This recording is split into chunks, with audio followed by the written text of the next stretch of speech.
The 1,000-year-old city was burning. The flames that rose to the heavens were like a bloody heart, pumping life from the stone walls. It illuminated the face of Aeneas, the Trojan prince, son of the goddess Aphrodite.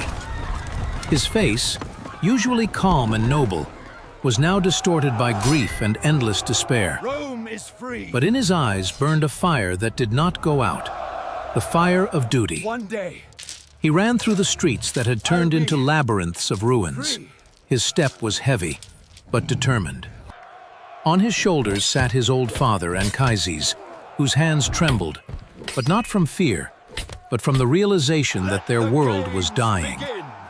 Anchises held the sacred figures of the gods, the Penates, the only thing left of their home. Aeneas led his little son Ascanius by the hand, whose eyes, wide with horror, reflected terrible pictures of the fall of Troy. He was the future, and for his sake Aeneas continued his journey. He knew that his destiny was not just escape, but the founding of a new, even greater kingdom, as the gods had prophesied. They reached the harbor. Chaos reigned everywhere.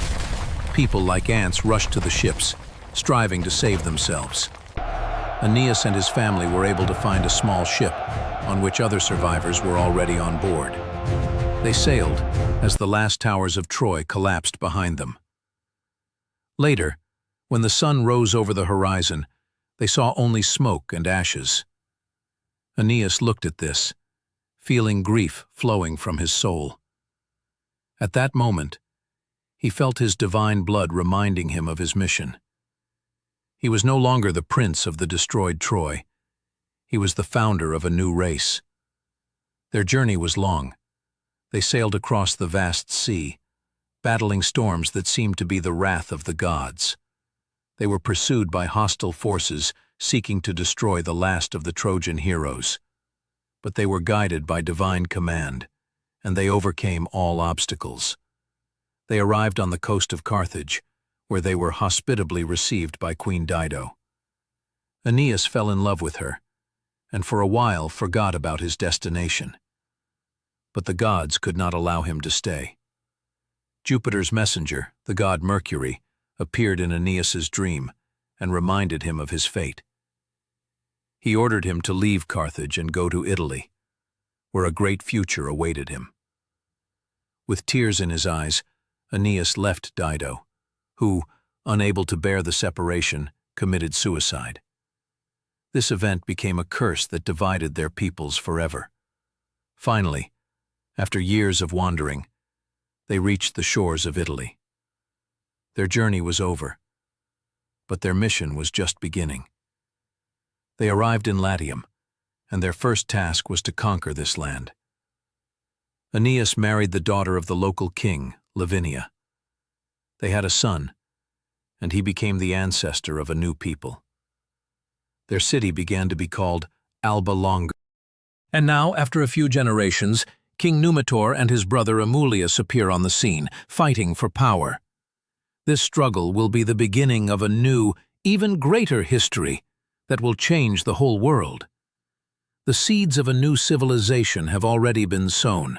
It has sprouted, and its fruits will be bitter and sweet at the same time.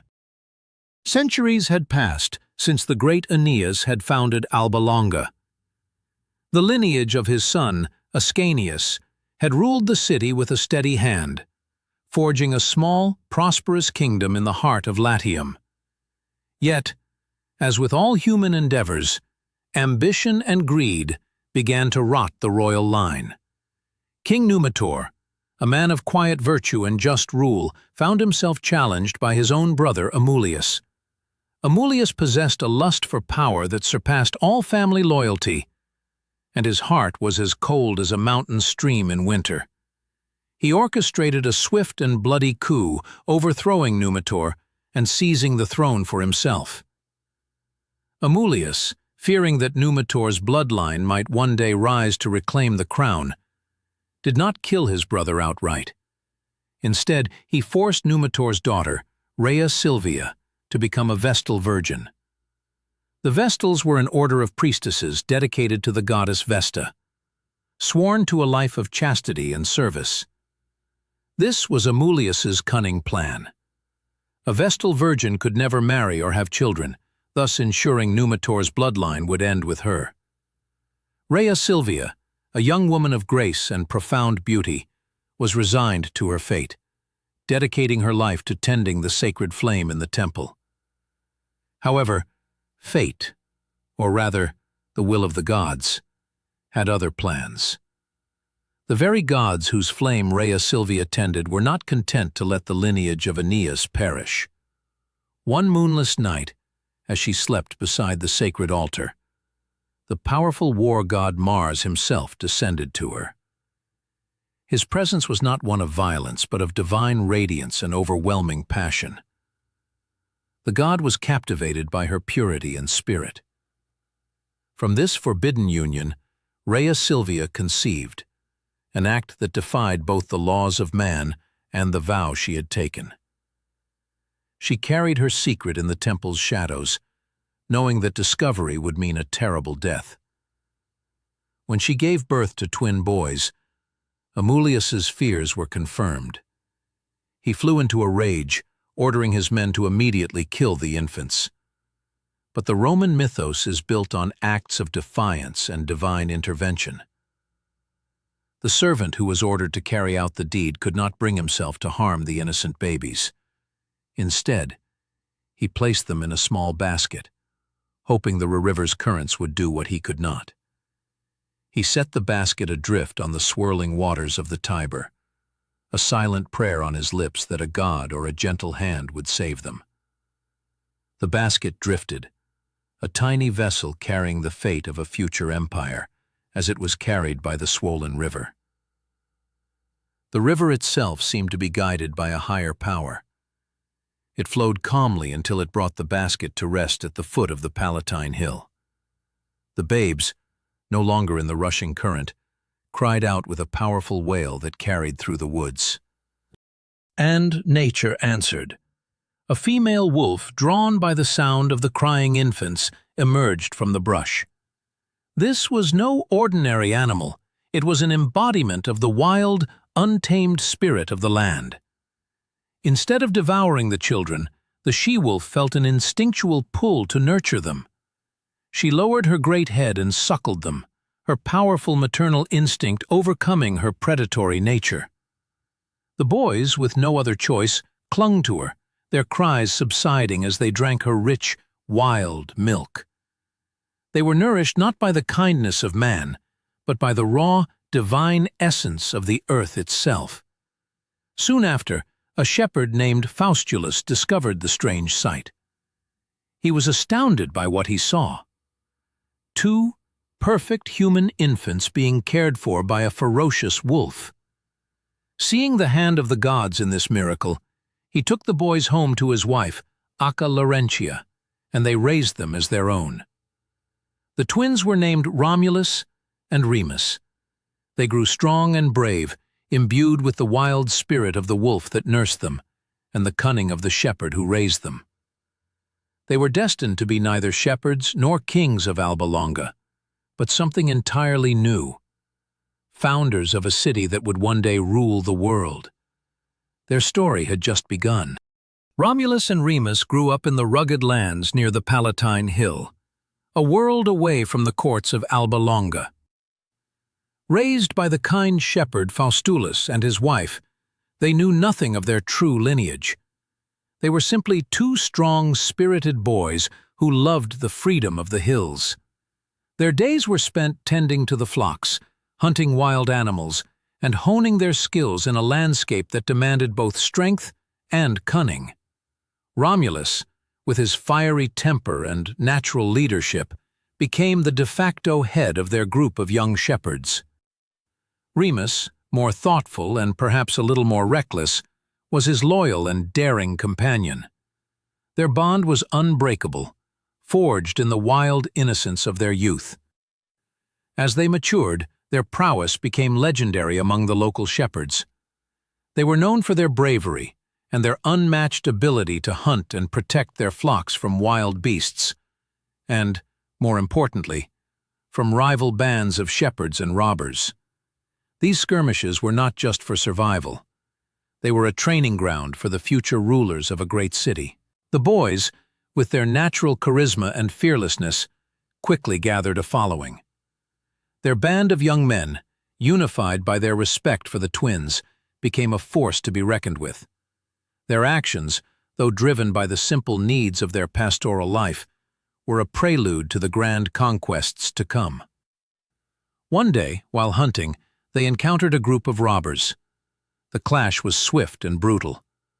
Romulus and Remus, with their followers, fought fiercely, driving the bandits away. But one of the robbers, a man who had recognized the twins' royal features, managed to escape and reported their actions to Amulius's men. This encounter led to a trap being set for them.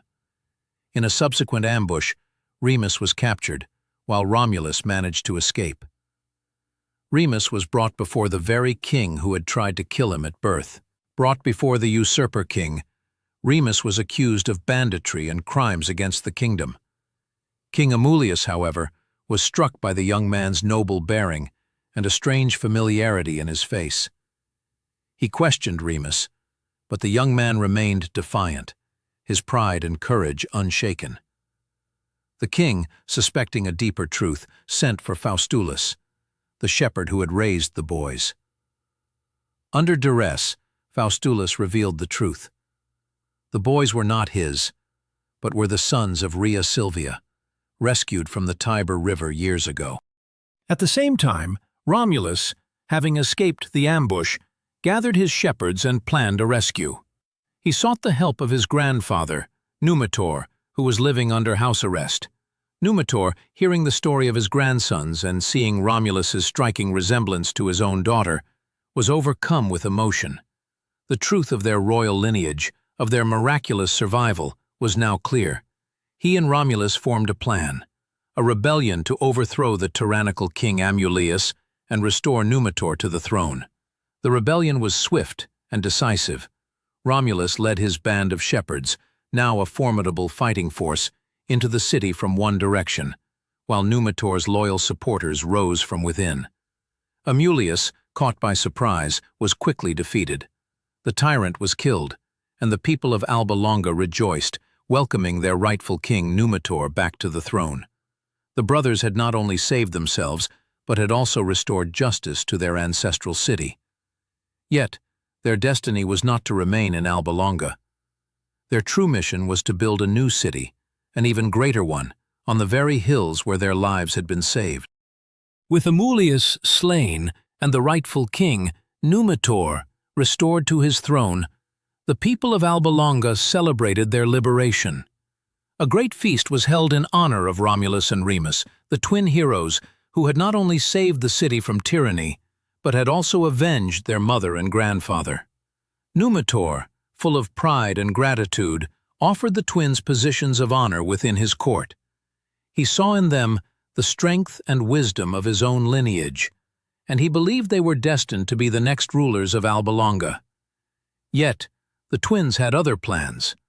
Their spirit, born of the wild and nurtured by the hands of fate, yearned for something more. They were not content to inherit a kingdom. They wanted to forge a new one from the ground up, a testament to their own power and will. They sought a legacy, not a hand-me-down throne. Romulus, his mind filled with grand visions of a city greater than any that had come before, was the first to voice this desire. He spoke to Remus of the place where they had been saved, the 7 hills near the great Tiber River. "Brother," he said, his voice ringing with conviction, "Alba Longa is the city of our ancestors, but the hills where we were found by the she-wolf, that is the land of our destiny. Let us go and build a new city, a city that will be a testament to our survival, a city that will be a monument to our strength and to the will of the gods who saved us." Remus, ever the loyal companion and co-conspirator in adventure, agreed without a second thought.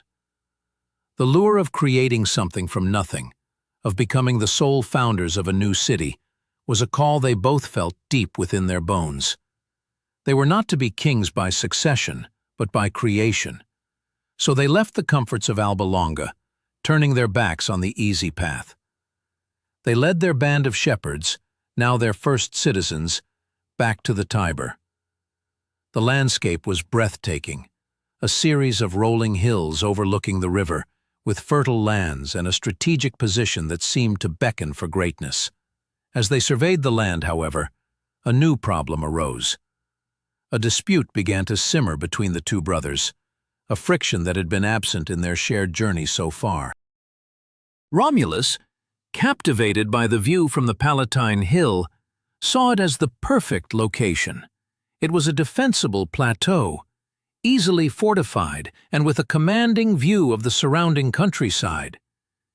He felt an almost spiritual connection to the place, the very ground where the she-wolf had nurtured them. Remus, on the other hand, was drawn to the Aventine Hill. It was a wilder, more sprawling hill, with a different kind of beauty and a closer proximity to the river. The arguments began, escalating from friendly debate to heated conflict.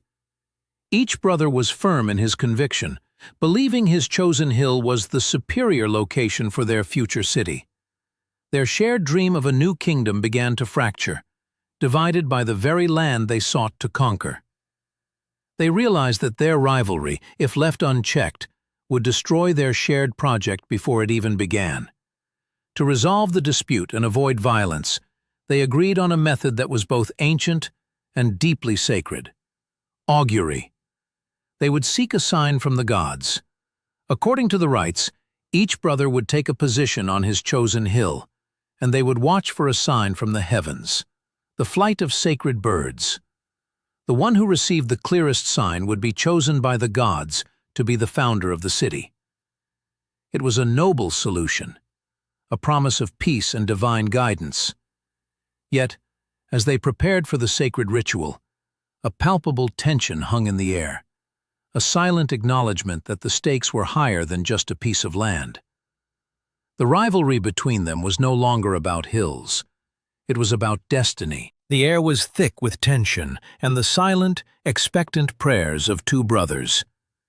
As the first light of dawn painted the sky a bruised purple and orange, Romulus stood on the summit of the Palatine Hill, a solitary figure waiting for a sign. Below him, on the Aventine Hill, Remus did the same. This was a moment of profound gravity.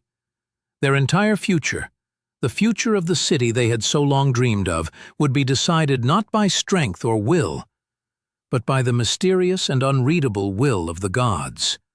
For hours, they stood motionless, their eyes fixed on the empty expanse of the heavens, a canvas of limitless blue, waiting for a single brushstroke of divine validation. Suddenly, a cry of triumph echoed across the valley. It was Remus. He had seen it, the first sign. 6 magnificent vultures, sacred birds of prophecy, soared across the sky. Their flight was swift, their forms a clear and undeniable omen. To Remus and his followers, the message was unmistakable. The gods had chosen him. He descended his hill with a triumphant grin, a sense of destiny burning in his chest. He was the founder, the first king, and the 6 vultures were his divine mandate. He and his men began to celebrate, their cheers ringing out in the morning air, confident that the argument was over. But fate, as it often does, had a cruel twist in store. Just as Remus's victory seemed sealed, a more powerful sign appeared to Romulus. A great flock of vultures, 12 in number, appeared overhead. Their flight was majestic, a spiraling vortex of power and grace. To Romulus, the sign was even clearer. The gods had not just chosen him, they had shown him their overwhelming preference. 12 was a number of immense, sacred power, far greater than 6. He descended the Palatine, his face a mask of grim determination, ready to challenge his brother's claim. The brothers met in the valley below, their newfound unity shattered. Remus, still basking in his initial victory, scoffed at Romulus's claim. "I saw the birds first," he argued, his voice laced with indignation. "The gods gave me the sign of founding. Your sign came later, no matter how many birds you saw. But Romulus, his eyes burning with a zealotry fueled by divine purpose, retorted, "My sign was greater. A greater number of birds means a greater city, a greater destiny. The gods were simply waiting for their true champion to reveal himself." The argument quickly devolved from a debate of divine interpretation into a brutal, verbal brawl. Their followers, fiercely loyal to their respective leaders, began to exchange insults and threats. The air, once filled with the promise of a new city, was now heavy with the smell of jealousy and betrayal. Frustrated and enraged, Romulus returned to the Palatine Hill. He began to mark out the boundaries of his city, drawing a sacred furrow with a bronze plow. As he worked, he and his men began to erect a low, symbolic wall. It was a gesture of his claim, a tangible manifestation of his will. But Remus, fueled by bitterness and a desire to humiliate his brother, approached the wall. With a sneer, he leaped over the flimsy structure, a taunt to Romulus's authority. "So this is your great city?" He laughed scornfully. "This puny wall will protect nothing." In that moment, something snapped inside Romulus. The insult was not just to his city, but to his divine purpose. The rage, born of competition and simmering resentment, boiled over. He drew his sword and without a moment's hesitation struck his brother down. Remus fell, his blood staining the ground that would one day be the heart of a great empire. Romulus stood over him, the coldness of his act settling into his face.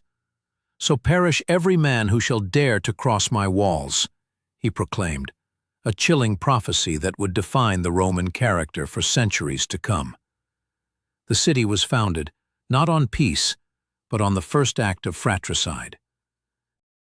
The sun climbed higher over the Tiber, its warmth a cruel contrast to the chilling act that had just transpired. Romulus stood alone, his sword still dripping with his brother's blood. The cheers of his men had died away, replaced by a stunned, horrified silence.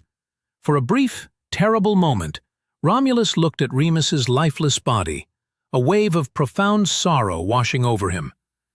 This was not the victory he had envisioned. The very act that cemented his legacy had cost him his closest ally, his only brother. But the moment of weakness passed as quickly as it came. Romulus, a man of raw ambition and unyielding will, knew there was no turning back. His destiny was too great to be derailed by grief. He ordered his men to bury Remus with honors, a final, grim tribute to the brother he had loved and then killed. Then, turning his back on the grave, he faced his followers, his voice ringing out with cold, absolute authority. "The city will be built," he declared, "and it will be strong. Strong enough to protect itself from any who dare to mock its greatness." The work began in earnest. Under Romulus's tireless command, the first fortifications of Rome took shape on the Palatine Hill. They were simple at first, a small, low wall of earth and stone, but they were more than just a physical barrier. They were a symbol of Romulus's fierce resolve, a testament to the price he was willing to pay for his vision. He had killed his own brother to defend the sanctity of the city's boundaries, a chilling precedent that would define Roman character for centuries. To the world, this was a city founded on violence. To the Romans, it was a city founded on unshakable principles. As the city's footprint grew, Romulus faced a new problem: a profound lack of people. The city was a place for men, and a certain kind of man at that. Its initial population was a motley collection of shepherds, adventurers, and fugitives from neighboring villages.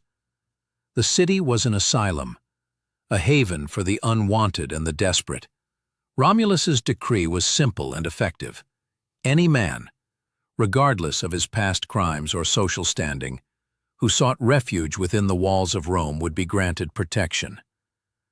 This policy swelled the city's numbers with runaway slaves, exiles, and criminals, creating a rough but powerful population. They were men with nothing to lose, and a burning desire for a new life. A perfect fighting force for a city built on conquest. But the city was destined to die out just as quickly as it had been born. There were almost no women. The neighboring tribes and cities, wary of this new, unruly settlement of outcasts, refused to allow their daughters to marry into the Roman population. They saw the Romans as little more than a band of robbers and murderers, a tribe of men with no honor or lineage. "Go find wives among your own," they scoffed, "for you have nothing to offer our daughters." Romulus knew that without wives, the city's lineage would end with his generation. His people were strong, but their future was bleak. The city had a population but no posterity. It had land, but no legacy. Romulus needed a solution, and he would not wait for one to come to him. He was a man of action, and he would take what was necessary for the survival of his city. The problem was clear, and the solution, however desperate and brutal, was already forming in his mind. He would not ask for wives again. He would simply take them. This act, born of necessity and driven by Romulus's ruthless pragmatism, would set the stage for the first major conflict of the nascent Roman state. Romulus's mind, a constant forge of ambition and ruthless pragmatism, devised a cunning plan. Since the neighboring tribes would not willingly give their daughters to his city of outcasts, he would take them. He knew that open war would be a risky gamble for his nascent city, so he chose a method of deception. He sent messengers to the surrounding peoples, extending a generous and seemingly peaceful invitation. He announced a grand festival, a celebration of the god Consus, a deity of harvests and counsel, which would be held on the Palatine Hill. He promised games, feasts, and entertainment. And his invitation was so appealing that tribes from all over the region, including the powerful Sabines from the nearby settlement of Cures, came to partake in the festivities. They arrived with their families, including their wives and, most importantly, their unmarried daughters, dressed in their finest clothes and ready for a day of merriment. The day of the festival, known as the Consualia, dawned bright and clear. The new city of Rome was a hive of activity, its simple streets bustling with the color and noise of visitors. The Romans, though rugged and unrefined, played the part of gracious hosts.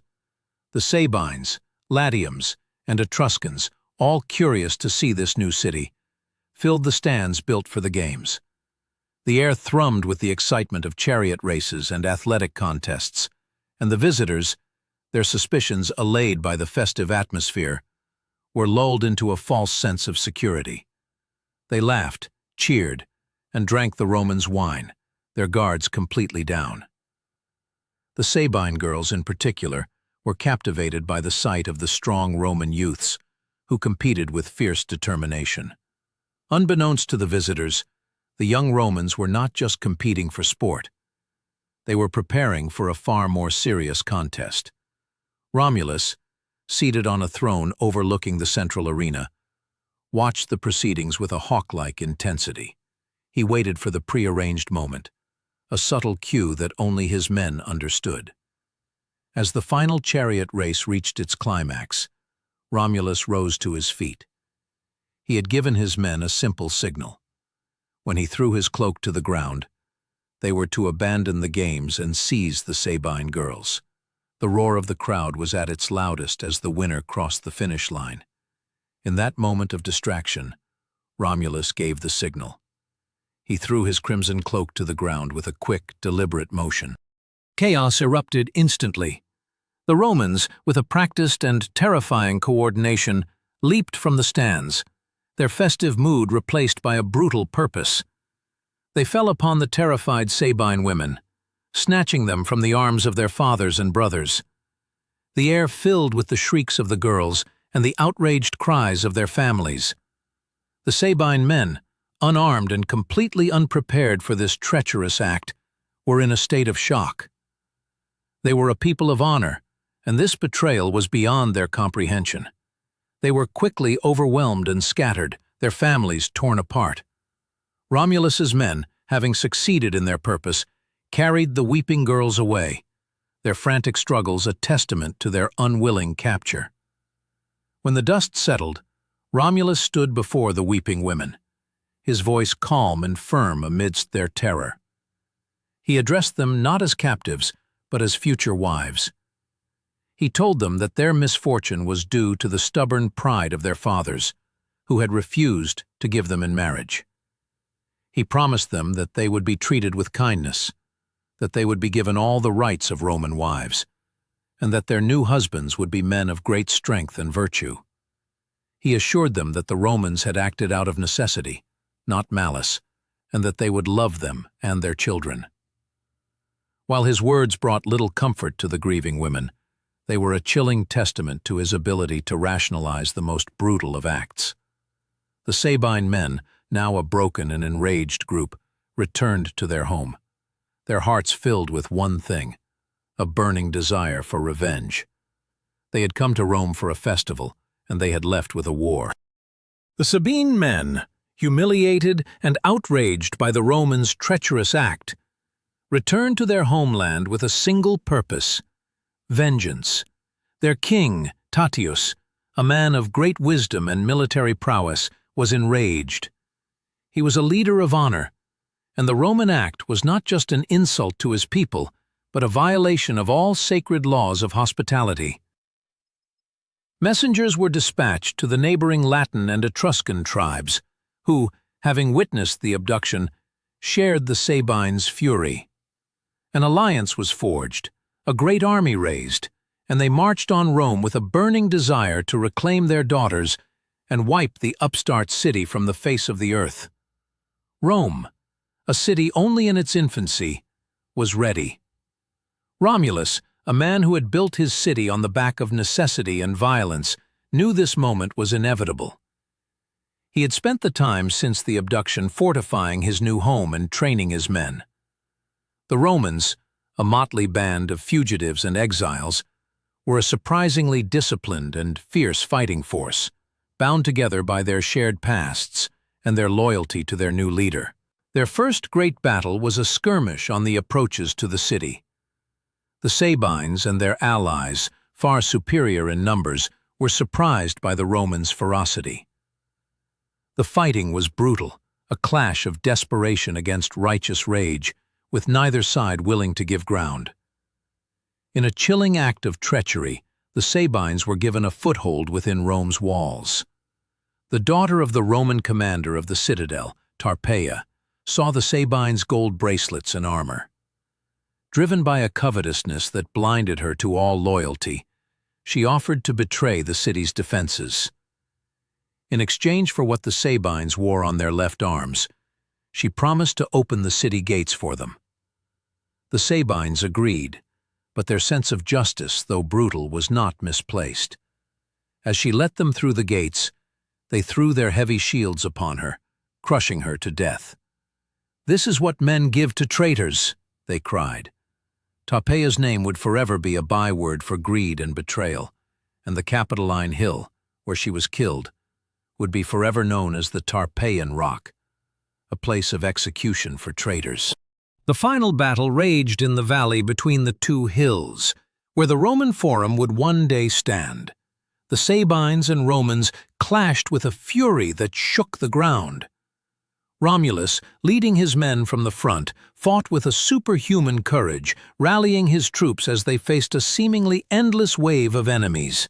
He even made a promise to the gods that he would build a temple in their honor if they gave him victory.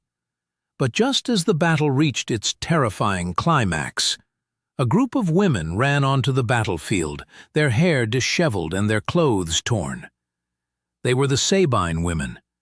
They held their infants in their arms and ran between the two armies, their sobs and cries a desperate plea for peace. They were no longer just Sabines. They were Roman wives and mothers. They pleaded with their fathers and brothers to stop the slaughter, to not make them widows and orphans at the same time. They begged their husbands not to kill their families. Their emotional plea was so powerful that it brought the fighting to a complete halt. Both sides, shamed and moved by the sight, lowered their weapons. A silence fell over the battlefield, broken only by the weeping of the women. The Sabine king Tullus and Romulus, seeing the wisdom in their actions, laid down their swords. A peace treaty was quickly drawn up. The two peoples would merge into one, and the Sabines would move to Rome. The city's population, once a collection of outcasts, was now an honorable, if not peaceful, people. In a final act of unity, the two kings would rule jointly, forming a new, dual monarchy. The peace treaty brought an end to the bloodshed, but it was just the beginning of a new, complex challenge. The Romans and the Sabines, united by the wisdom of their women, now had to learn to live as one people. King Tullus and King Romulus ruled jointly, a unique political arrangement for a young city. The Sabines, a people of honor and deep-rooted traditions, moved to Rome, settling on the Quirinal Hill. The city, now sprawling across the Palatine, Capitoline, and Quirinal hills, had a population that was no longer a mix of outcasts, but a blend of two distinct cultures. The Romans, with their pragmatic and militaristic spirit, and the Sabines, with their focus on agriculture, law, and piety, began to forge a new identity. This dual monarchy brought with it both benefits and tensions. The two kings worked together to establish laws and institutions. Romulus, ever the visionary, focused on the military and administrative needs of the growing city. He formalized the Senate, an assembly of the city's elders, comprised of 100 men chosen from the most respected families of both the Roman and Sabine people. These men, the first senators, became the foundation of Rome's political power, a council that would one day rule an empire. Tullus, for his part, brought his people's sense of law and order, and together, they worked to ensure that the two populations, though merged, maintained their cultural identities, while slowly blending into a new one. The city had two kings, two forums, and two central religious authorities, all working in a fragile but functional harmony. Yet, despite the peace, the deep-seated resentments simmered beneath the surface. The original Roman outcasts never fully trusted the Sabines, and the Sabines, for their part, could not forget the treachery of the abduction. The two kings themselves had different styles of leadership that often led to friction. Romulus was a man of action, quick to anger and quicker to resort to military force.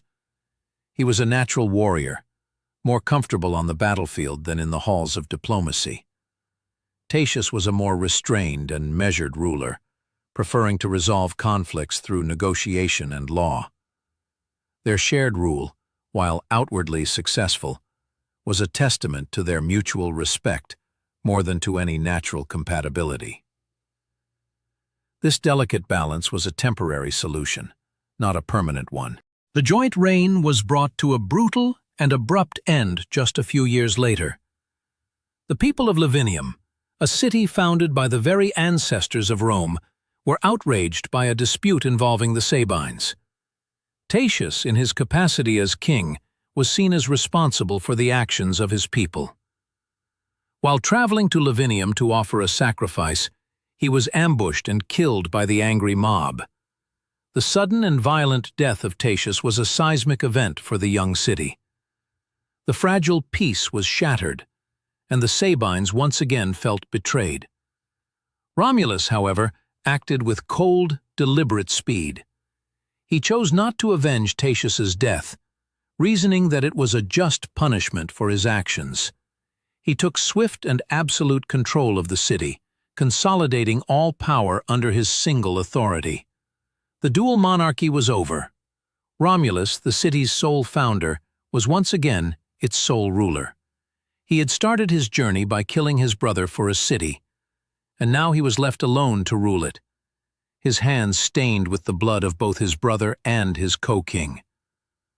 The city's future, once again, rested on the shoulders of one man, a man whose life was a story of unrelenting power and lonely ambition. His final chapter as king was about to begin. With Tatius gone, Romulus stood alone, the undisputed master of his city. His rule, now unburdened by the need for compromise, became more absolute. The city flourished under his leadership. He continued to expand Rome's borders, engaging in a series of successful wars against neighboring tribes.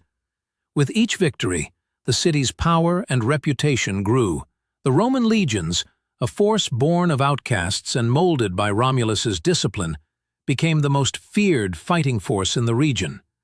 He organized the city into 3 tribes and 30 curiae, formalizing the social and political structure of his young kingdom. The city's population swelled with the spoils of war and the defeated peoples who were now absorbed into the Roman state.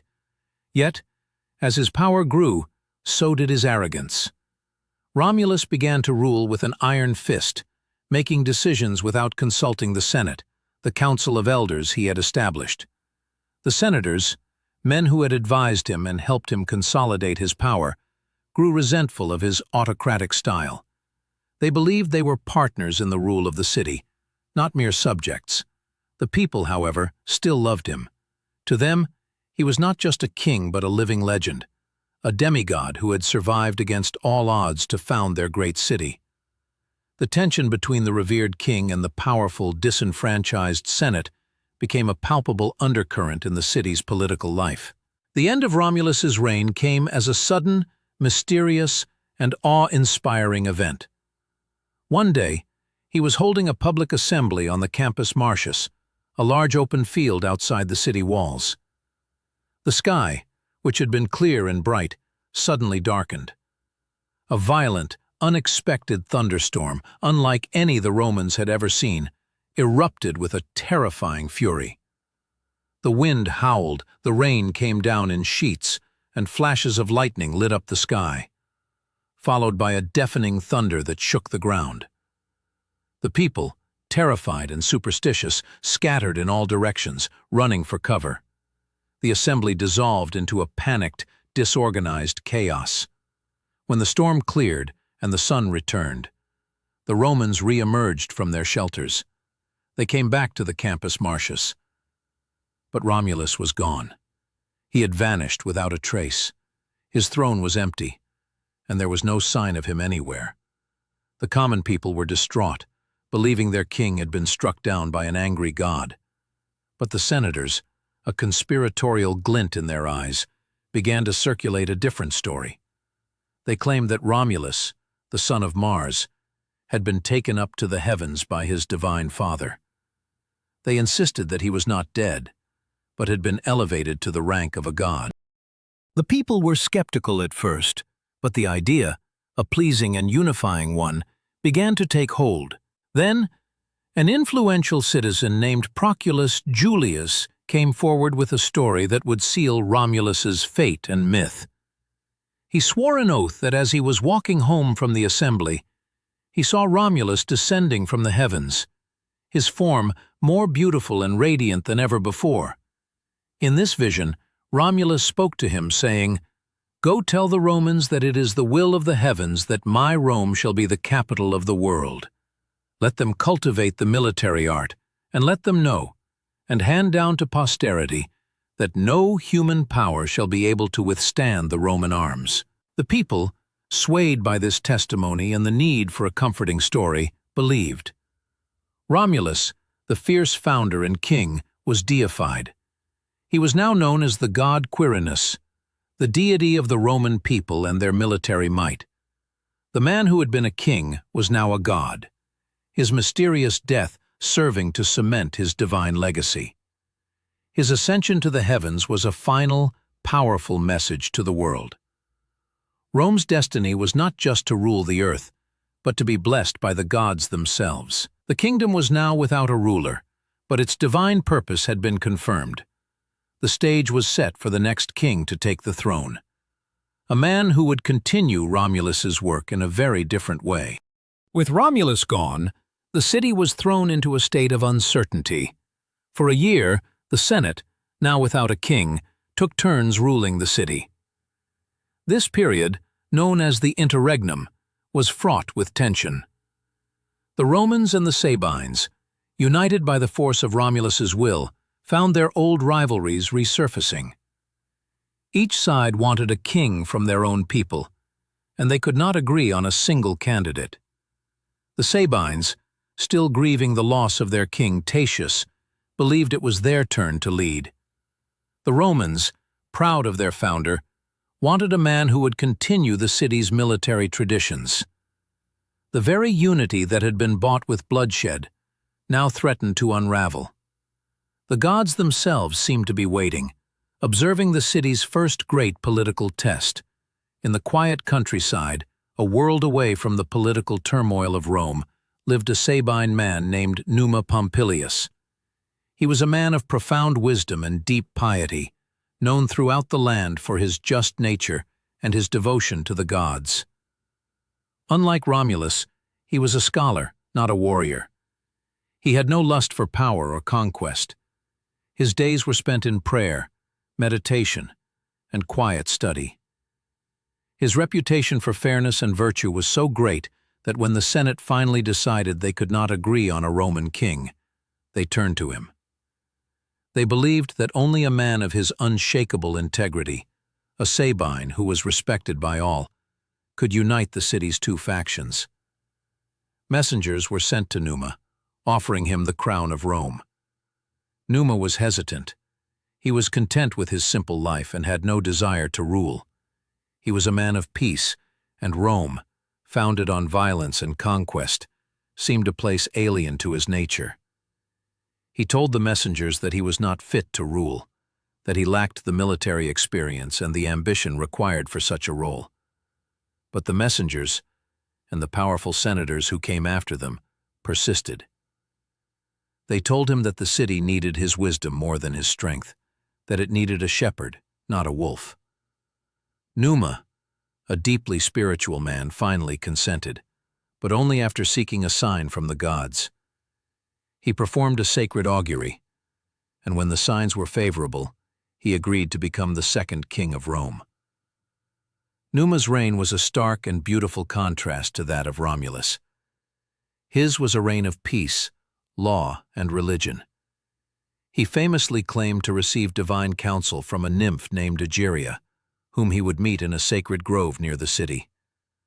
This ethereal being, a divine patron of his rule, would guide him, teaching him the secrets of the gods and the sacred laws of justice and piety. Through Egeria, Numa convinced the Roman people that his laws and reforms were not merely the ideas of a mortal king, but the direct will of the heavens. This gave his authority an unchallengeable spiritual legitimacy. Under Numa's leadership, the city underwent a profound transformation. He built no new walls and fought no wars.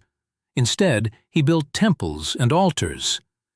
He established the most important religious orders, including the pontifices, the chief priests of Rome, and the Vestal Virgins, an order that had been corrupted by Amulius but was now restored to its true sacred purpose.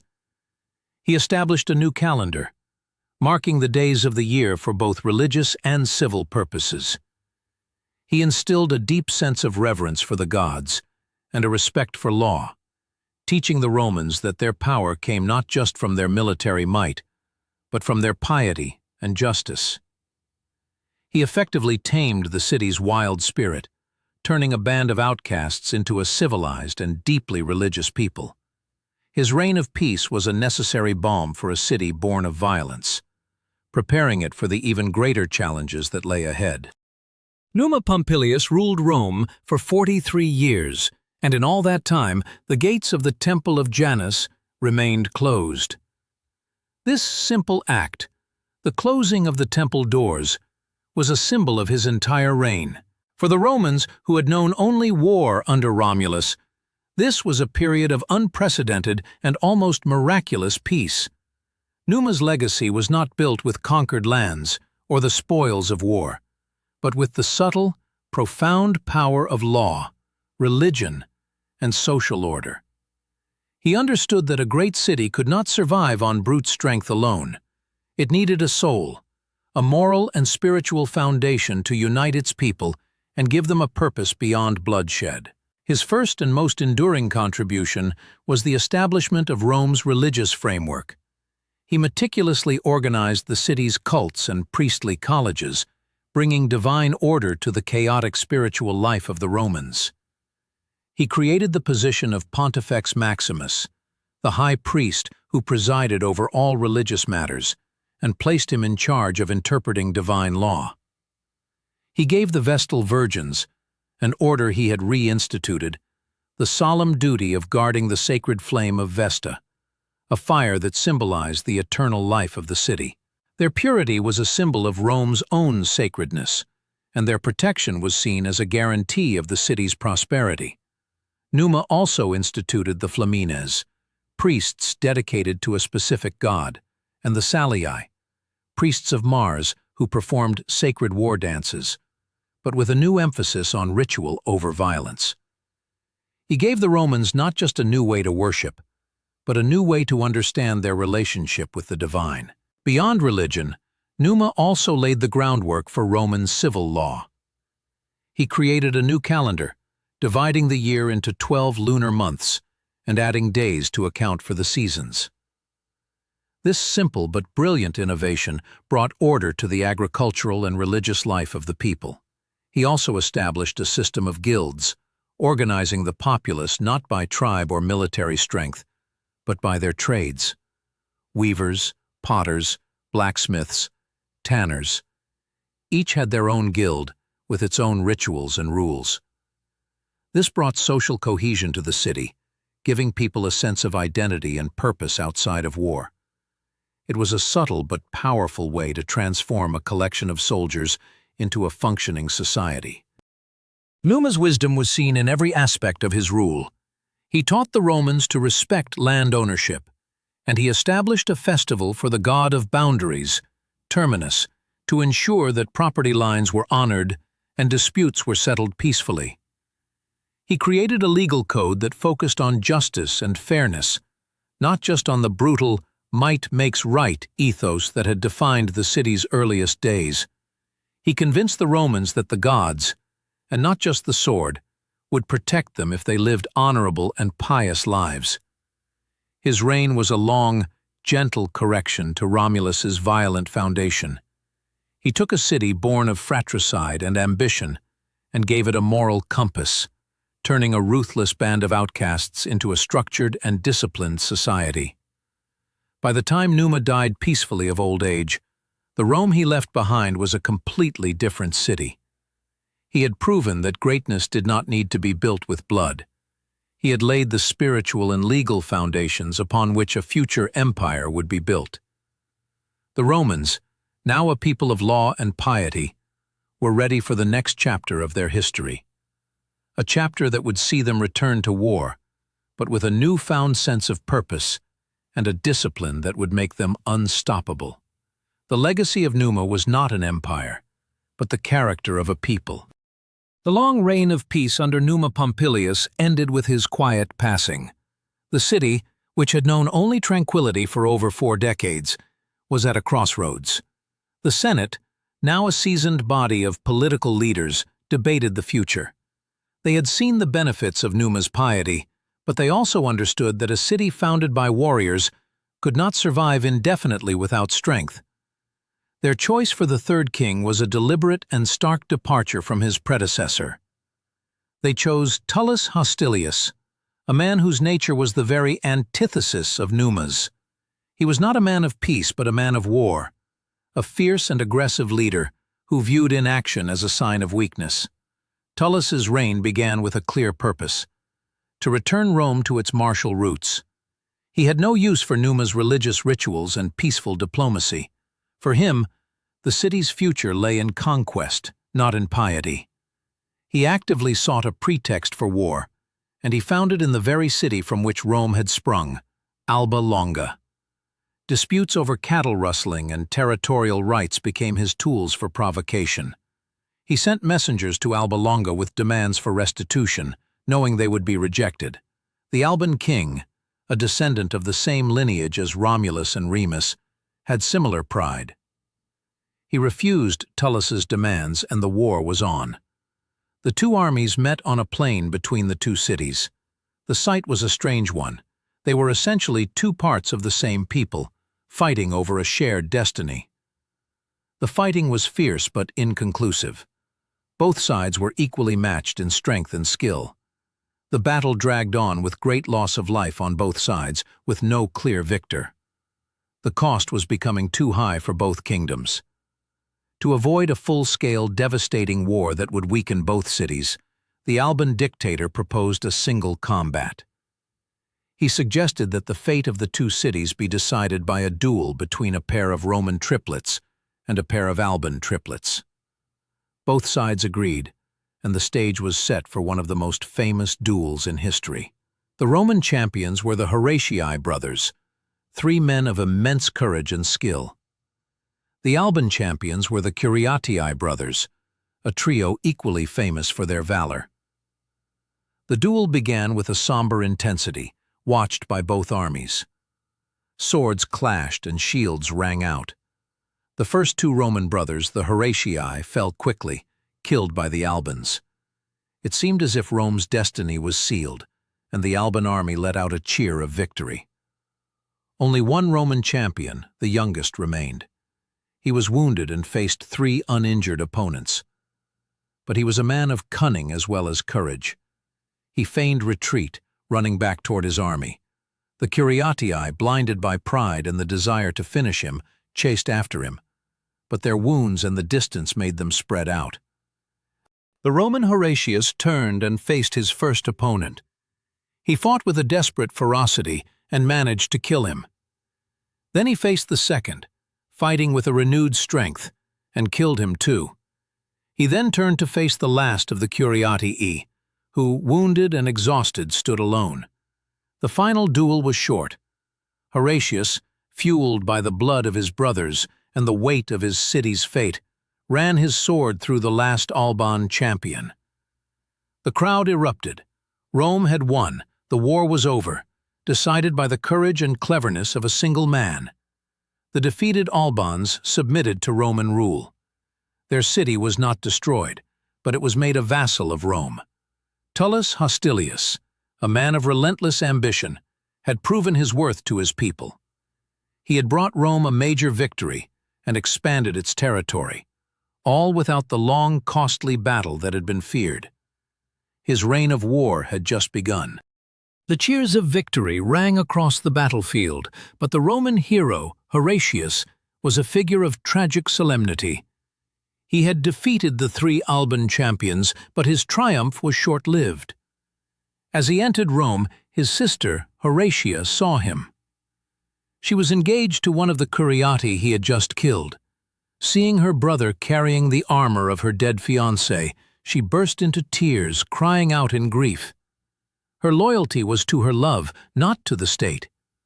Horatius, blinded by a fierce and unyielding patriotism, saw her weeping as a public betrayal of Rome's victory. In a fit of rage, he drew his sword and ran her through. "So perish every Roman woman," he declared, "who weeps for the enemy." His heroic act had turned into a tragic crime. The people were shocked. The very man who had saved Rome had stained its soil with the blood of his own kin. For his crime, Horatius was put on trial. The law was clear. He had committed murder. But the people, torn between a sense of justice and their love for their hero, could not bring themselves to execute him. His father, a wise and stoic man, pleaded for his son's life, arguing that Horatius had acted out of a just fury for Rome's honor. He had saved the city, and his crime should be measured against his heroism. The people, moved by his plea, found a compromise. They commuted his death sentence to a symbolic one. Horatius was forced to walk under a symbolic yoke, a ritual to cleanse him of his guilt. He was not killed, but he would forever be a reminder that even the greatest heroes were subject to the law. King Tullus Hostilius, meanwhile, was at the height of his power.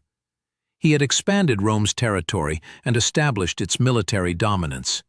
His success, however, led to an even greater arrogance. He had no use for the peaceful pieties of Numa Pompilius. He mocked religious rituals and scoffed at the idea that the gods played any role in Rome's destiny. "A king's strength," he would often say, "comes from his sword, not from a priest's prayer." He believed that Rome's fate was entirely in its own hands, a result of its military might alone. He neglected the sacred rites and the old traditions, choosing to focus only on war and conquest. But the gods, according to legend, would not be ignored. A great plague descended upon Rome, and the people suffered terribly. Tullus himself fell ill. The proud king, now weakened and feverish, was overcome with fear. In his sickness, he became superstitious and remembered the piety of Numa. He attempted to perform the ancient rituals to appease the gods, but he did so with a panicked and desperate heart, not with the genuine devotion of Numa. His rituals were rushed and performed incorrectly. In a final act of divine retribution, a great bolt of lightning from Jupiter struck the king's palace. The flash lit up the night sky, and the roar of thunder was so great that it shook the city to its foundations. When the Romans went to investigate, they found Tullus Hostilius's palace in ruins. The king himself was dead, his body a charred and smoldering ruin. His violent end was a powerful lesson to the Roman people. His death was not a heroic one on the battlefield, but a shameful one, a clear sign of the gods' displeasure. It proved that a king's power was not just from his military might, but from his respect for the divine order. Rome, in the wake of another violent death, was once again without a king. The fiery end of Tullus Hostilius sent a clear message to Rome. A city's power must be balanced by piety. The Senate, humbled by the divine wrath, knew they could not afford another king like him. This time, they turned their eyes toward a man who embodied the virtues of the beloved king Numa. Their choice for the fourth king was Ancus Marcius, the grandson of Numa himself. A Sabine like his grandfather, Ancus was a man of peace and justice, renowned for his wisdom and moderation. His selection was an act of reconciliation, a deliberate attempt to restore the sacred traditions that Tullus had so carelessly ignored. Ancus's first act as king was to bring back the forgotten religious rites. He commissioned the Pontifex Maximus to publicly transcribe all of Numa's laws and sacred rituals onto wooden tablets, which were then placed in the forum for all to see. This act was not just a tribute to his grandfather. It was a powerful signal to the people and the gods that Rome had returned to the path of piety. The city breathed a collective sigh of relief, content in the knowledge that their new king would not bring down divine punishment upon them. They expected a reign of peace, a return to the long, tranquil years of Numa. But the outside world did not see Ancus's piety as a sign of strength. The neighboring Latin tribes, who had suffered at the hands of the warlike Tullus, now saw an opportunity. They believed Rome had become weak and pacifistic under its new king. They began to raid Roman territory, stealing cattle and property, confident that Ancus would not fight back. They were mistaken. Ancus Marcius was not a warrior like Tullus, but he was a king of action. He understood that a city must be able to defend itself. He also understood that a just war must be fought with honor and law, not with the reckless abandon of his predecessor. To that end, Ancus introduced a formal procedure for declaring war. He established the College of Fetials, priests whose solemn duty was to travel to the enemy's land. The Fetial priest would present Rome's grievances and give the enemy 30 days to offer restitution. Only if they refused, and only after the priest had publicly declared the war to be just in the eyes of the gods, would Rome's army be allowed to march. This new Fetial law was a perfect blend of Numa's piety and Tullus's martial spirit. It gave a religious and moral justification to Rome's future wars. Ancus Marcius proved to be an effective military leader. He led his legions into battle, and with a series of decisive victories, he not only recovered the stolen goods, but also conquered several Latin cities, including Politorium and Ficana. He expanded Rome's territory by forcibly moving their defeated populations to the Aventine Hill, a new major expansion for the city. His most famous achievement, however, was a strategic one. He established the port of Ostia at the mouth of the Tiber River. This port became Rome's first naval base and a key hub for trade, securing the city's economic future. He also built the Pons Sublicius, the first bridge across the Tiber, connecting the two sides of the river and further expanding Rome's influence. By the end of his reign, Ancus Marcius had brought Rome a new kind of greatness. He had expanded its territory and its influence, not with blind aggression, but with a lawful and just military. He was a king who ruled with a sword in one hand and a prayer in the other, a true bridge between the legacies of Romulus and Numa. His death, like his reign, was peaceful, leaving the city stronger and more prosperous than it had ever been. But his successor would be a man of a different kind, an outsider who would change the face of Rome forever. The peaceful death of Ancus Marcius left Rome once again without a king. The city, now prosperous and well-defended, was a prize worthy of the greatest ambitions. But the man who would take the throne was not a Roman, nor a Sabine, but an outsider from a rival civilization. He was Lucius Tarquinius Priscus, a wealthy and shrewd man from the powerful Etruscan city of Tarquinii. Though his father was a Greek who had fled from Corinth, Tarquinius had married a noble Etruscan woman named Tanaquil, a woman of immense ambition and skill in prophecy. His foreign blood had prevented him from gaining political power in his own city. So Tanaquil, seeing his great destiny, convinced him to move to Rome. "In Rome," she prophesied, "a man of ambition and talent can rise, regardless of his birth." As they approached the gates of Rome in their chariot, an eagle, a bird sacred to Jupiter, swooped down and snatched Tarquinius's hat from his head. It circled the chariot with a triumphant cry, then replaced the hat perfectly on his head. Tanaquil, a woman who read omens as others read scrolls, was overjoyed. "A sign from the gods," she declared. "The eagle is a messenger of Jupiter, and this omen means that you will rise to the very top. A low-born foreigner, you will rise to rule a great city." The omen filled Tarquinius with a fierce confidence, and he entered Rome not as a hopeful immigrant, but as a man destined for greatness. Tarquinius, with his immense wealth and charismatic personality, quickly made a name for himself. He used his riches to throw lavish feasts and to build public works, endearing himself to the Roman populace. He was not a man of old Roman virtues, but a man of the new age, an ambitious politician and a shrewd businessman. He also proved to be a skilled military leader and diplomat. King Ancus Marcius, impressed by his abilities, took him into his confidence and made him a close advisor. Tarquinius was so useful that he became like a son to the king, and he slowly began to gain the respect of the Senate and the Roman people. He was a master of political maneuvering, and he was patient, waiting for his opportunity to ascend. When King Ancus Marcius died, his two young sons were too young to rule, but they were his rightful heirs, and they were the only obstacles between Tarquinius and the throne. Tarquinius, with a cunning that would come to define his reign, sent the young boys away on a supposed hunting trip. With his rivals out of the city, he seized the moment. He made a powerful speech to the assembled Roman people, a masterful piece of oratory.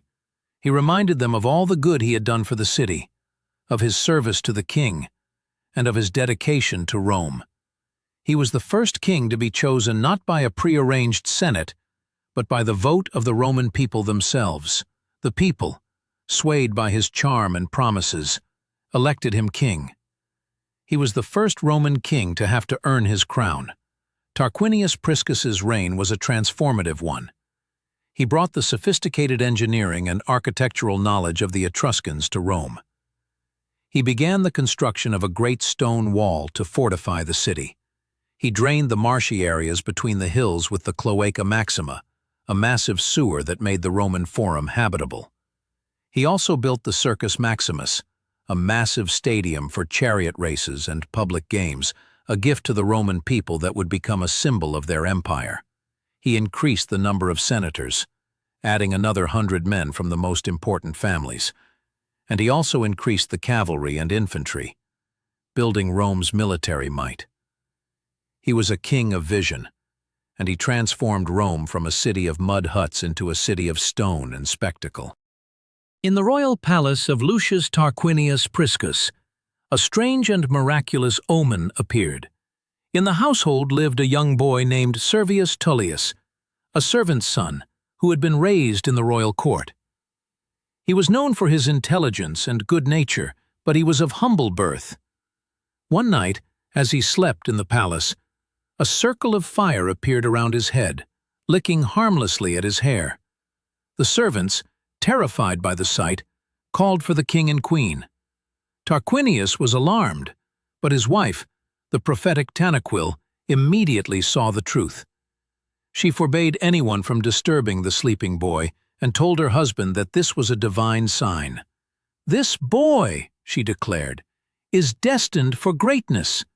He will be a light for Rome and a source of aid for our house when we are in trouble." From that moment on, they treated Servius Tullius as their own son, educating him in all the arts of a future king. Tarquinius even gave him his daughter in marriage. The two sons of Ancus Marcius, the rightful heirs, watched this with growing resentment and fear. They saw the throne, which they believed was their birthright, slipping away. The sons of Ancus Marcius, now grown men, were consumed by a burning desire for revenge. They were enraged that a foreigner, Tarquinius Priscus, had usurped their father's throne, and now they saw him grooming a servant's son to take it after him. They knew they had to act swiftly if they ever hoped to reclaim their power. They hired 2 assassins, men with no names and no loyalty, and sent them to Rome on a treacherous mission. The assassins arrived in the city disguised as farmers. They found King Tarquinius in the Forum, sitting on his throne and listening to his people. One of them approached the king, feigning a dispute with the other. They began to argue loudly, drawing the attention of the royal guards. As Tarquinius leaned forward to listen to their fabricated dispute, the second assassin, with a speed born of years of practice, swung his axe and struck the king on the head. The blow was fatal. Tarquinius Priscus fell from his throne, his lifeblood spilling onto the sacred ground he had done so much to build. The assassins tried to flee, but they were quickly captured by the king's loyal guards. The people, in a state of shock and disbelief, gathered in a terrified mob. Rome's great king of builders had been struck down by treachery. The crown was once again up for grabs, and it seemed that the sons of Ancus Marcius would finally have their day. But Queen Tanaquil, a woman of unshakable will and an intellect as sharp as any sword, was not about to let that happen. When her husband was carried into the palace mortally wounded, she immediately took control. She closed the doors of the royal court and sent a messenger to summon Servius Tullius. She then went to the window, her face a mask of grief, but her mind as clear as day. She spoke to the assembled Roman people below, her voice ringing with a false assurance. "The king is not dead," she proclaimed. "He has only been stunned by the blow. He has given a command that our loyal Servius Tullius is to rule in his place until he recovers." The people, confused and desperate for a leader, accepted her words without question. In the hours that followed, Tanaquil worked tirelessly, giving orders and consolidating power. She had bought her and Servius Tullius enough time to ensure that the throne would not fall into the hands of her enemies. She had secured the future of Rome with a brilliant lie. When the truth finally came out that Tarquinius had died, Servius Tullius was already so firmly in power that it was impossible for anyone to challenge him. He became the 6th king of Rome, a king who had risen from nothing, a king whose reign was set in motion not by the will of the people, but by the cunning of a woman and the blood of his men. Servius Tullius, a king of humble birth, ascended to the throne not through noble blood, but through a confluence of divine favor and human cunning. The people, who had seen him grow up in the palace and had witnessed the auspicious fire that crowned his head, welcomed him. The powerful patrician families, however, viewed him with contempt. They saw him not as their king, but as a servant's son who had usurped power. Yet, Servius Tullius was a ruler of profound wisdom, and he knew that his power did not come from the approval of the elite, but from the love of the people. He chose not to rule with the brutal ambition of Romulus or the cunning of Tarquinius, but with a sense of fairness and a genuine desire to improve the lives of all Roman citizens. His first and most enduring legacy was his revolutionary social and military reforms. Servius Tullius was the first king to conduct a census, a detailed count of the Roman population and their wealth. This was a monumental undertaking that transformed Rome's social structure. For the first time, a Roman's value to the state was not measured solely by his birth, but by his wealth and property. Based on the census, he divided the citizens into 5 classes, each with different military and political duties.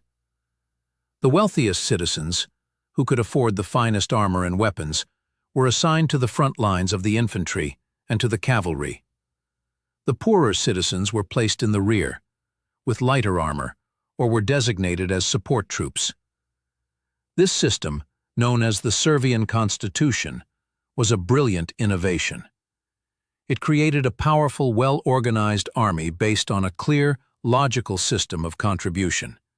It was also a brilliant political move, as it gave the common people a stake in the city's future and a reason to defend it. Servius also understood the importance of physical security. He continued the great work of his predecessor, extending the city's defenses. He expanded the city walls to encompass all 7 hills: the Palatine, Capitoline, Quirinal, Viminal, Esquiline, Celian, and Aventine. The new wall, later known as the Servian Wall, was a massive engineering feat that served as a powerful symbol of Rome's growing strength and unity. It was no longer just a city on one hill, but a consolidated power that had physically joined its various communities.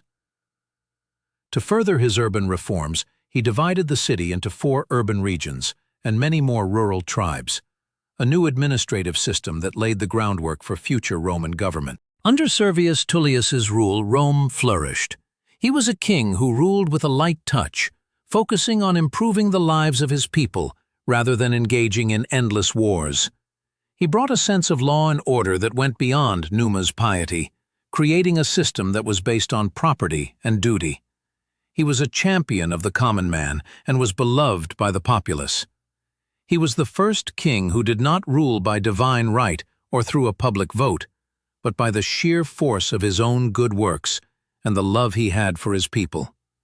Yet, his great reforms, though they brought him the love of the populace, earned him the bitter enmity of the aristocratic patricians, who resented the power he had given to the plebeians. They saw his rule as an affront to their noble birthright, and so the stage was set for the final tragic act of his reign, a story of betrayal that would lead to the end of the Roman monarchy. Servius Tullius, the good king, had 2 daughters. In a move to reconcile with the powerful but resentful family of the late Tarquinius Priscus, he had married them to the former king's 2 sons. The elder daughter, Tullia Major, was a quiet, modest woman, a perfect match for her kind-hearted husband, Aruns Tarquinius. The younger daughter, Tullia Minor, was the very opposite. She was a woman of fierce and unyielding ambition, a woman with a mind as sharp as any blade. She despised her husband, Aruns, for his meek and gentle nature. She saw a far greater man in her brother-in-law, Lucius Tarquinius, a man who was as ruthless and ambitious as she was. He, in turn, was married to her sister, Tullia Major, but he too was consumed by a desire for power, a desire that his wife could not share. The 2 ambitious souls, Tullia Minor and Lucius Tarquinius, saw in each other a kindred spirit. They began to meet in secret, their shared hatred for their spouses, and their burning ambition for the throne, forging a dark and dangerous bond between them. They were like two vipers, coiled around each other, their minds working in unison to devise a scheme that would put them on the throne. They plotted to get rid of their spouses, seeing them as nothing more than obstacles in their path to power. They were not interested in love or loyalty, only in the cold, hard logic of ambition. Their first act of treachery was as cold and calculated as their hearts. Tullia Minor, with a chilling lack of emotion, began to poison her own husband, Aruns. His health slowly failed, his body wasting away, and he died without ever knowing the true cause of his illness. The people mourned him, believing he had succumbed to a natural sickness, but Tullia Minor showed no sign of grief. Soon after, Lucius Tarquinius, following his wife's grim example, poisoned his own wife, Tullia Major. The deaths of their spouses did not bring them sorrow, but a sense of grim satisfaction. They had removed the last human obstacles to their monstrous union. The people of Rome were horrified by this callous display of heartlessness, but they could do nothing. The union of these two evil souls was a dark omen for the city. Tullia Minor and Lucius Tarquinius, now free of their former spouses, married each other in a ceremony that was a grotesque parody of love. Their union was not one of affection, but of a shared lust for power. With their unholy bonds sealed, they began to focus their combined energy on their ultimate goal: to overthrow King Servius Tullius. Lucius Tarquinius, with his natural charm and his father's immense wealth, began to secretly gather support from the patrician families who resented Servius's reforms. He promised them a return to the old order, a time when power belonged to those of noble birth, not to the common people. Tullia Minor, the driving force behind the plot, was even more ruthless. She constantly taunted her husband, urging him to act, to seize the crown from her own aging father. "Why do you sit idle?" she would sneer, "while the throne is yours for the taking?" A man of ambition does not wait for a king to die. He makes it happen. Her words were like venom, fueling her husband's ambition and turning his mind against the good king. The stage was set for the final, bloody confrontation. The king of the people, who had brought peace and justice to Rome, was about to be betrayed by his own flesh and blood. The city's greatest tragedy was about to unfold. The conspiracy came to a head on a cold morning in the Roman Forum. Lucius Tarquinius, having secured the loyalty of the disgruntled patricians and a powerful armed escort of mercenaries, made his move. He marched to the Senate House, not as a citizen, but as a king. Dressed in the full royal regalia of a Roman monarch, he stormed into the Senate and seated himself on the throne. He then delivered a scathing speech, declaring that he, the true son of a king, had come to reclaim his rightful crown from a usurper. He accused Servius Tullius, a man of slave birth, of seizing power through cunning, and without the support of the Senate or the people. The senators, divided in their loyalties, looked on in stunned silence. News of the coup reached Servius Tullius, who, despite his old age, rushed to the forum to confront his treacherous son-in-law. The confrontation was dramatic and terrifying. Servius, with a voice full of righteous fury, demanded that Tarquinius descend from the throne. He appealed to the gods and to the Roman people, reminding them of all the good he had done for the city. But Lucius Tarquinius, a man of immense physical strength and a burning hatred for the old king, simply mocked him. "You, a slave, dare to call yourself king?" he sneered. A fierce argument broke out, and Lucius, seeing that his moment had come, grabbed the elderly king and threw him down the steps of the Senate House. The old king, bruised and battered, stumbled away, trying to escape the forum. But Tarquinius's hired assassins, seeing that their master had made his move, gave chase. They pursued Servius Tullius through the narrow streets of Rome, their swords drawn. The Roman people, who loved their king, could only watch in horrified silence. They were too afraid to intervene.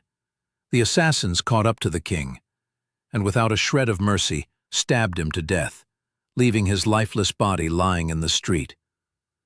Servius Tullius, the king of the people, had met a brutal and undignified end, a fate that was a tragic mirror of the violence upon which Rome itself was founded. Meanwhile, Tullia Minor, hearing the cheers of her husband's supporters, rushed to the forum in her chariot to be the first to hail him as king. As she raced through the city, her charioteer, a man loyal to the old king, saw Servius's lifeless body in the street. He reined in his horses, horrified, and tried to turn the chariot around. But Tullia, a monster of ambition and cruelty, saw what he was doing and screamed at him. "Do you not see that I have to be the first to greet my husband, my king?" she shrieked.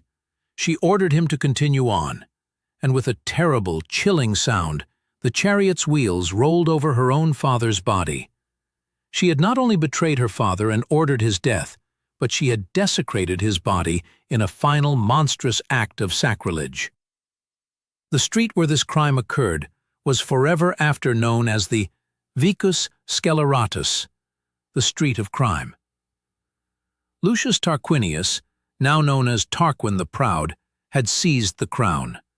He had ascended to power not by divine right or popular vote, but through the murder of his own father-in-law and the callous betrayal of his wife. His reign would be the final and most tyrannical of the Roman monarchy. The city, which had known a brief period of peace and justice, now stood under the shadow of a king who had gained his power through pure evil. The people knew, in their hearts, that the end of the monarchy was nigh. The reign of Tarquin the Proud began with blood and continued with fear. The new king ruled with an iron fist, a tyrant with no regard for the laws or traditions that had guided Rome for centuries. He ignored the Senate, executed anyone who opposed him, and used violence and intimidation to secure his absolute power. He had no piety like Numa, no sense of justice like Ancus, and none of the goodwill of Servius Tullius.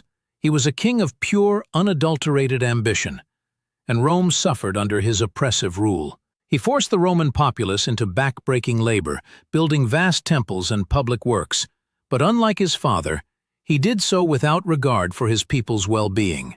He was a ruler who saw Rome not as a city to be guided, but as a tool to be used. The Roman army, led by Tarquin and his sons, was laying siege to the Latin city of Ardea. The siege was long and tedious, and the young Roman noblemen, including the king's son Sextus Tarquinius and his cousin Collatinus, passed the time by feasting and drinking. The night was filled with idle talk and boasts, and as the wine flowed, the conversation turned to their wives' virtues. Each man boasted that his wife was the most virtuous of all. The argument grew heated, and Collatinus, a man of simple honor, swore that his wife Lucretia was a woman of unequaled modesty and virtue. The noblemen, fueled by drink and a desire for sport, decided to settle the debate. They would ride back to Rome that very night and see what their wives were doing. They found the wives of the king's sons feasting and drinking with their friends, enjoying themselves while their husbands were away. It was a scene of decadent revelry. But when they arrived at the home of Lucretia, the wife of Collatinus, they found her in the middle of the night, not at a party, but in her home, spinning wool with her servants. Her lamp was lit, her hands were busy, and her demeanor was one of profound modesty and quiet dignity. Her virtue was beyond question, and she was unanimously declared the winner of the contest. Her honor shone brightly in the darkness, a contrast to the moral decay of the royal family. Sextus Tarquinius, however, did not see Lucretia's virtue as a triumph of honor. He saw it as a challenge to be conquered. Her pureness became an obsession, a thing to be desecrated. A few nights later, he returned to her home alone. He crept into her bedchamber, sword in hand, and stood over her as she slept. He woke her with a cold threat. He told her that he would either have his way with her, or he would kill her and a slave and lay their bodies side by side, claiming that he had found her in an act of adultery. Lucretia, seeing that her reputation and her family's honor would be forever ruined by such a lie, and with no way out, submitted to the cruel demands of the tyrant's son. The next morning, Lucretia was a broken woman. She sent a messenger to her father and her husband, Collatinus, and to their close friend Lucius Junius Brutus, who was known for his stoicism and quiet intelligence. When they arrived, she told them the full tragic story of the night, her face pale with shame and grief. She begged them to avenge her honor and to not let her shame go unpunished. After she had finished her story, she drew a hidden dagger and, with a final cry, plunged it into her heart. She chose death over dishonor, an act so profound and so pure that it galvanized the men who stood over her. Brutus, a man who had feigned madness to escape the king's tyranny, now dropped his pretense. He drew the dagger from her body, his face a mask of grief and rage, and swore an oath. "I swear by this blood," he said, "that I will pursue Lucius Tarquinius the Proud, his wicked wife, and all his children, and I will not permit any man hereafter to be king in Rome." The Roman people, witnessing the sheer tragedy of Lucretia's death, had finally had enough. The age of kings was over. The rebellion was about to begin. Lucius Junius Brutus, a man who had feigned madness to survive, now revealed the full depth of his wisdom and courage. With the support of Lucretia's grieving father and husband, he carried her lifeless body from the house to the Roman Forum. The sight was a tragic and powerful one. The body of the virtuous Lucretia, now a symbol of all that was pure in Rome, was displayed for all to see. Brutus, his voice ringing with a newfound authority, addressed the assembled populace. He spoke not just of Lucretia's rape and suicide, but of the crimes of Tarquin the Proud, his tyranny, his murder of Servius Tullius, and his disregard for the gods and the law. His words, fueled by righteous fury, ignited a fire in the hearts of the Roman people. The silent grief turned into a roar of rage. The city, which had suffered in silence for too long, had finally reached its breaking point. The people, unified by a desire for justice, followed Brutus as he led them to the palace. A mob, armed with whatever they could find, surrounded the tyrant's home. The Senate, which had long resented Tarquin's rule, convened in an emergency session. They listened to Brutus's words, and, in a historic and unanimous vote, they declared that the Roman people would no longer be ruled by a king. They officially deposed Tarquin the Proud and banished him and his family from Rome forever. The city gates were sealed, and a messenger was sent to the Roman army at the siege of Ardea to inform them of the people's will, and to command them to accept Brutus as their new leader. Tarquin the Proud, hearing of the rebellion, quickly abandoned the siege and rode back to Rome with his loyal sons, including the monstrous Sextus Tarquinius. They were met on the highway by the very army they commanded. But the soldiers, having heard of Lucretia's death and the Senate's decree, turned against their king. They refused to let him enter Rome. The tyrant, who had so ruthlessly seized the throne, was a king no more. His sons, including Sextus, were either killed by the angry mob or fled into exile. Tarquin the Proud was left alone, a king without a kingdom, a man without a home. He and the remaining members of his family were cast out of Rome forever, forced to wander in a world that had no place for them. The Roman monarchy, which had begun with a murder and ended with a desecration, was finally over. With Tarquin gone, the people returned to the Forum to establish a new form of government. The very word king was now a symbol of tyranny, a title they would forever detest. They chose a system designed to prevent a single person from ever holding such absolute power again. They established the Roman Republic. The power of the king was divided and placed into the hands of two elected officials, the consuls. These men would rule for a single year and would have to agree on every decision. Their power was a check on the others, ensuring that one man could never become a tyrant. The people, through their votes, now had a voice in their own destiny.